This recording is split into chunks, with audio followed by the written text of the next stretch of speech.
बार की बात है, सभी नौ ग्रह यानी सूर्य, चंद्र, मंगल, बुध, बृहस्पति, शुक्र, शनि, राहु और केतु में विवाद छिड़ गया कि इनमें सबसे बड़ा कौन है। सभी आपस में लड़ने लगे और कोई निर्णय ही ना हो। फिर सब देवराज इंद्र के पास निर्णय कराने पहुंचे। इंद्रदेव घबरा गए और उन्होंने निर्णय करने में अपनी असमर्थता जताई। परंतु उन्होंने कहा कि इस समय पृथ्वी पर राजा विक्रमादित्य हैं, जो कि अति न्यायप्रिय हैं। वो ही इसका निर्णय कर सकते हैं। सभी ग्रह एक साथ राजा विक्रमादित्य के पास पहुंचे और अपना विवाद बताया, साथ ही निर्णय के लिए भी कहा। अब राजा विक्रमादित्य इस समस्या से चिंतित थे, क्योंकि वो जानते थे कि जिस किसी को भी छोटा बताया वही क्रोधित हो उठेगा। तब राजा को एक उपाय सूझा। उन्होंने स्वर्ण, रजत, कांस्य, पीतल, सीसा, रांगा, जस्ता, अभद्र और लोहे से 9 सिंहासन बनवाए और उन्हें इसी क्रम में रख दिया। फिर उन सबसे निवेदन किया कि आप सभी अपने अपने सिंहासन पर स्थान ग्रहण करें। जो भी अंतिम सिंहासन पर बैठेगा वही सबसे छोटा कहलाएगा। इसके अनुसार लोहा सिंहासन सबसे बाद में होने के कारण शनिदेव सबसे बाद में बैठे, तो वही सबसे छोटे कहलाए। शनिदेव को लगा कि राजा ने ऐसा जानकर किया है और वो गुस्से से राजा से बोले, राजा तुम मुझे नहीं जानता। सूर्य एक राशि में 1 महीना, चंद्रमा 2.25 महीना 2 दिन, मंगल 1.5 महीना, बृहस्पति 13 महीना और बुध और शुक्र 1-1 महीना विचरण करते हैं, लेकिन मैं 2.5 से 7.5 साल तक रहता हूँ। बड़े बड़ों का मैंने विनाश किया है। श्री राम की 7.5 आई तो उन्हें वनवास हो गया। रावण की आई तो उसकी लंका को वानरों की सेना से हारना पड़ा। अब तुम सावधान रहना। ऐसा कहकर कुपित होते हुए शनिदेव वहां से चले गए। अन्य देवता खुशी खुशी चले गए। कुछ समय बाद राजा की 7.5 आ गई। तब शनिदेव घोड़ों के सौदागर बनकर वहां आए। उनके साथ कई बढ़िया घोड़े थे। राजा ने ये समाचार सुन अपने अश्वपाल को अच्छे घोड़े खरीदने की आज्ञा दी। उसने कई अच्छे घोड़े खरीदे और एक सर्वोत्तम घोड़े राजा को सवारी हेतु दे दिया। राजा जो ही उस पर बैठा, वो घोड़ा सरपट वन की ओर भागा। भीषण वन में पहुंच वो अंतर्धन हो गया। अब राजा भूखा प्यासा भटकता रहा। तब एक ग्वाले ने उसे पानी पिलाया। राजा ने प्रसन्न होकर उसे अपनी अंगूठी दी। वो अंगूठी देकर राजा नगर को चला गया और वहां अपना नाम उज्जैन निवासी वीका बताया। वहां एक सेठ की दुकान में उसने जल पिया और कुछ देर आराम किया।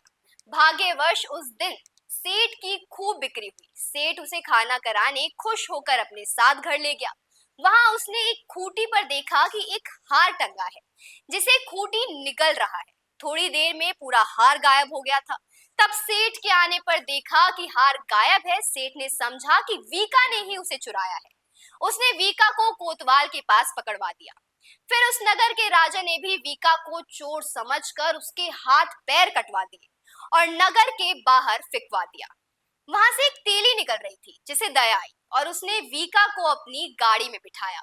वो अपनी जीप से बैलों को हाँकने लगा। उस समय राजा की शनि दशा समाप्त हो गई। वर्षा ऋतु आने पर राजा मल्हार गाने लगा। राजा जिस नगर में था, वहां की राजकुमारी मन भावनी को उसका गाना इतना पसंद आया कि उसने मन प्रण कर लिया कि वो उस राग गाने वाले से ही विवाह करेगी। राजकुमारी ने दासी को राग गाने वाले को ढूंढने भेजा। दासी ने बताया कि वो तो एक अपाहिज है, परंतु राजकुमारी ना मानी। अगले ही दिन से उठते ही वो अनशन पर बैठ गई कि विवाह करेगी तो उसी से ही करेगी। बहुत समझाने पर भी जब राजकुमारी नहीं मानी, तो राजा ने उस तेली को बुलाने भेजा और विवाह की तैयारी करने को कहा। फिर उसका विवाह राजकुमारी से हो गया। तब एक दिन सोते हुए स्वप्न में शनिदेव ने राजा से कहा, राजन देखा, तुमने मुझे छोटा बताकर कितना दुख झेला है। तब राजा ने उनसे क्षमा मांगी और प्रार्थना करते हुए कहा कि हे शनिदेव, जैसा दुख मुझे दिया है किसी और को ना देना। शनिदेव मान गए और कहा कि जो मेरी कथा और व्रत कहेगा उसे मेरी दशा में कोई भी दुख नहीं होगा। जो भी व्यक्ति रोज मेरा ध्यान करेगा और चींटियों को आटा डालेगा, उसकी सभी मनोकामनाएं पूर्ण होंगी। और शनिदेव ने राजा को हाथ पैर वापस कर दिए। प्रातः आँख खुलने पर राजकुमारी ने देखा तो वो आश्चर्यचकित हुई। वीका ने उन्हें बताया कि वो उज्जैन का राजा विक्रमादित्य है। सभी अत्यंत प्रसन्न हुए। सेठ ने जब सुना तो वो राजा के पैरों पर गिरकर क्षमा मांगने लगा। राजा ने कहा कि वो तो शनिदेव का क्रोध था, इसमें किसी का कोई दोष नहीं। सेठ ने फिर भी निवेदन किया कि मुझे शांति तभी मिलेगी जब आप मेरे घर चलकर भोजन करेंगे। सेठ ने अपने घर कई प्रकार के व्यंजनों से राजा का सत्कार किया। साथ ही सबने देखा कि जो खूंटी हार निगल गई थी, वही अब खूंटी उगल रही थी। सेठ ने उनके मोहरे देकर राजा का धन्यवाद किया। सेठ ने राजा से अपनी कन्या श्री कवरी से विवाह करने का निवेदन किया। राजा ने सहर्ष स्वीकार कर लिया। कुछ समय बाद राजा अपनी दोनों रानियों मनभावनी और श्री कवरी को सभी उपहार सहित लेकर उज्जैन नगरी को चले। महाराजा के राजवस्यों ने सीमा पर खूब आदर सत्कार किया। सारे नगर में दीपमाला बनाई गई। राजा ने घोषणा की कि मैंने शनिदेव को सबसे छोटा बताया था, जबकि असल में वही सर्वोपरि है। तब से सारे राज्य में शनिदेव की पूजा और कथा नियमित होने लगी। सारी प्रजा खुश और आनंद के साथ जीवन बिताने लगी। जो भी कोई शनिदेव की इस कथा को सुनता या पढ़ता है, उसके सारे दुख दूर हो जाते हैं। व्रत के दिन इस कथा को अवश्य पढ़ना चाहिए।